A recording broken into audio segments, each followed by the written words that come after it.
Hello everyone, welcome back to this channel easy way of learning English. आज मैं फिर से एक नया टॉपिक लेकर आई हूँ और वो है मनी। इस पैराग्राफ को मैं एक एक वर्ड की हिंदी मीनिंग के साथ ट्रांसलेट करूँगी। इससे हमारी विकेबलरी इंक्रीज होगी और साथ ही साथ हमारी रीडिंग प्रैक्टिस भी होगी। तो चलिए शुरू करते हैं। It is a common saying that money is the root cause of all evil. Idealist wonder why we can not live in a world where everyone is equal. Common saying means होता है सामान्य कहावत। That का मतलब है यहाँ पर कि। सामान्य कहावत है कि money is the root cause of all evil. Root cause means होता है मूल कारण और एविल मीन्स होता है बुराई। कि धन या पैसा सभी बुराइयों का मूल कारण होता है। Idealist wonder. आइडियलिस्ट मीन्स होता है आदर्शवादी और वंडर मीन्स होता है सोचना। आइडियलिस्ट वंडर आदर्शवादी सोचते हैं। Why we can not live in a world. यहाँ पे वाई का मतलब है कि क्यों, ये क्वेश्चन वर्ड नहीं है यहाँ पे। और कैन जो है वो क्षमता दिखाती है, इसका मतलब होता है सकता है या सकती है या सकते हैं। और लिव मीन्स होता है जीना। Why we can not live in a world, कि हम एक ऐसे दुनिया में क्यों नहीं जी सकते वेयर जहाँ everyone is equal. Equal means होता है समान या बराबर, जहाँ सभी लोग समान हों या बराबर हों। And where there is no greed और jealousy resulting from status differences. Greed means होता है लालच और जेलसी मीन्स होता है ईर्ष्या। रिजल्टिंग मीन्स होता है परिणाम स्वरूप या नतीजतन। और स्टेटस डिफरेंसेस मतलब होता है स्थिति में अंतर होना। सोसाइटी में कई लोग बहुत गरीब होते हैं और कई लोग बहुत अमीर होते हैं, उसी डिफरेंस की बात हो रही है यहाँ पे। तो कह रहे स्टेटस डिफरेंसेस की वजह से जहाँ कोई ईर्ष्या ना हो और जहाँ कोई लालच ना हो। अनफॉर्चुनेटली का मतलब होता है दुर्भाग्य से या बदकिस्मती से। They overlook the fact that our desire to have higher status than others is part of human nature. Overlook means होता है अनदेखी करना और फैक्ट मीन्स होता है तथ्य या सच्चाई। डिज़ायर मीन्स होता है इच्छा। टू हैव का मतलब है यहाँ पर प्राप्त करना या हासिल करना और हायर स्टेटस का मतलब है उच्च पद या ऊंची हैसियत। वो लोग इस तथ्य की अनदेखी करते हैं कि ऊंची हैसियत हासिल करना या ऊंचा पद हासिल करना देन अदर्स दूसरों के मुकाबले में इस part of human nature. Human nature मतलब है मानव स्वभाव।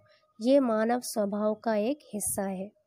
Man's desire to rise ahead of others is too strong and money is the only thing that man competes for. It is good to have money and the things that money can buy, but it is good too. Man's desire, desire means होता है इच्छा। To rise ahead of का मतलब होता है आगे बढ़ना। To rise ahead of others means दूसरों से आगे बढ़ना। Too strong मतलब बहुत प्रबल या बहुत मजबूत होना। दूसरों से आगे बढ़ने की इंसानों की इच्छा बहुत मजबूत होती है, प्रबल होती है। And money is the only thing that man competes for. Compete means होता है प्रतिस्पर्धा करना या मुकाबला करना। और धनी वो इकलौती चीज़ है जिसके लिए इंसान प्रतिस्पर्धा करता है या मुकाबला करता है। It is good to have. It is good का मतलब है ये अच्छी बात है। टू हैव का मतलब है हासिल करना या प्राप्त करना।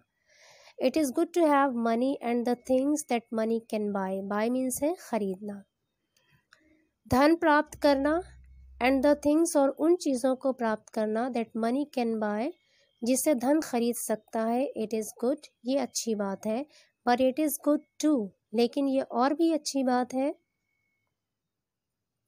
To check once in a while and make sure that you have not lost the things that money cannot buy. To check means जांच करना। वंस इन अ वाइल का मतलब है कभी कभी या कभी कभार। मेक श्योर का मतलब होता है सुनिश्चित करना। यू हैव नॉट लॉस्ट, यहाँ पे हैव के साथ लॉस्ट वर्ड की थर्ड फॉर्म है, प्रेजेंट परफेक्ट टेंस का यूज हुआ है। और लॉस्ट का जो रूट वर्ड है वो होता है लॉस, जिसका मतलब होता है खोना। You have not lost the things that money can not buy. तो कह रहे जांच करना, कभी कभी ये जांच करना और सुनिश्चित करना कि आपने वो नहीं खोया है, उन चीज़ों को नहीं खोया है that money can not buy जिसे धन नहीं खरीद सकता। मनी कम्स एंड गोज़, धन आता है और जाता है। यहाँ पर कम और गो दोनों में एस लगा है, प्रेजेंट इंडेफिनिट टेंस का यूज़ हुआ है। मनी कम्स एंड गोज़, धन आता और जाता है, बट व्हाट स्टे, लेकिन जो ठहरी रहती है, जो चीज़ ठहरती है, are memories with your family and friends, memories means यादें, वो आपके परिवार और दोस्तों के साथ यादें हैं। People kill people for money, abundance rarely brings anything other than increased sorrow, wars, crimes and robberies happening because of money. A vast majority of people realize. People kill people for money. Kill means होता है जान से मारना, लोग धन के लिए लोगों को जान से मार देते हैं। Abundance means होता है बहुतायत, और rarely means होता है शायद ही। ब्रिंग्स, यहाँ पर ब्रिंग के साथ एस लगा है, प्रेजेंट इंडेफिनिट टेंस का यूज़ हुआ है। इसका रूट वर्ड होता है ब्रिंग, इसका मतलब होता है लाना। Anything other than increased, increased means है बढ़ा हुआ, सॉरो मीन्स दुख, वॉर्स मीन्स युद्ध, और क्राइम्स मीन्स अपराध।